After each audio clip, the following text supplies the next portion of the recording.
37వ కీర్తన 31వ వచనం చూడండి. 37వ కీర్తన 31వ వచనం. కీర్తన 37, 31.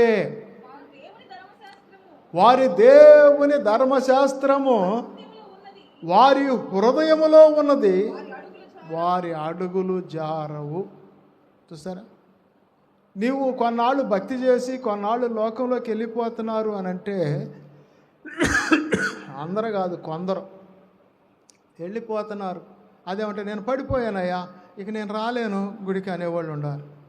అర్థమైంది? ఎందుకు పడిపోతారు, ఎందుకు రాలేకపోతారు అని అంటే వారు దేవుని ధర్మశాస్త్రం అంటే వాక్యం వారి హృదయములో లేదు గనక వాళ్ళ అడుగులు జారుతాయంట. అందుకని వారి దేవుని ధర్మశాస్త్రం వాళ్ళ హృదయంలో ఉంటే వారి అడుగులు జారవు. యోసేపును శోధించింది పొతిఫెర రాజు భార్య, ఆమెతో పాపం చేయమని. కానీ ఆయన పారిపోయాడు ఇడిచిపెట్టి. అర్థమైందా? ఆమె చేతిలో తువాళ ఇడిచిపెట్టి ఆ పై మీద పంచి ఇడిచిపెట్టి పారిపోయాడు, కానీ మరి ఆమెతో ఒప్పుకోలేదు. కారణం ఏంటంటే బాల్యకాలము నుంచి, యాకోబు కాలము నుంచి నేను యాకోబు దేవుణ్ణి, అబ్రహాము దేవుణ్ణి, ఇస్సాకు దేవుణ్ణి అంటాడు. అలాగూ దేవుని దర్శనాలు, దేవుని వాక్యము, ధర్మశాస్త్రం వాళ్ళ హృదయంలో ఉంది కనుక ఇంత ఘోరమైన దుష్కార్యము చేసి నేను ఎట్లు దేవుని దృష్టిలో నేరస్తుడిని అవుతాను అని అన్నాడు. అలాగే బైబిల్ గ్రంథంలో మనం చూస్తే ఈ బైబిల్లో ఆ యవ్వన కాలమున నా కాడి మోయట అంటాడు.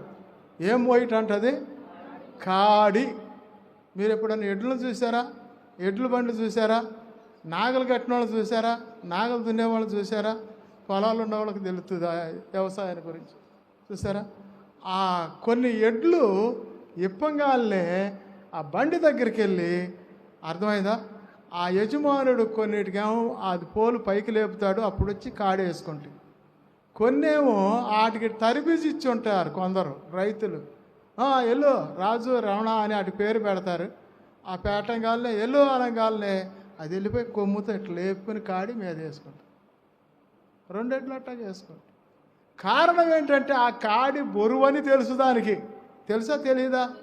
కాడి మీద వేసుకుంటే ఆ వెనకమాల ఉన్న బండి నిండా ఒడ్లు బస్తాలో, ఏ ధాన్యం బస్తాలో ఏ ఒకటి బరువు ఉంటుంది, లోడు, ఎరువు బండు ఏదో ఒకటి ఉంటుంది. కానీ దానికి తెలుసు ఈ కాడి వేసుకుంటే, అర్థమైందా, నా మెళ్ళ పోయిందాకా, నా రొమ్ములు పడిపోయిందాకా దీన్ని లాగాలి బండిని అని తెలుసు. తెలిసినా కూడా అదేం చేస్తుంది, గబక్కని వెళ్ళిపోయి కొమ్ములు దాని కింద పెట్టి లేపి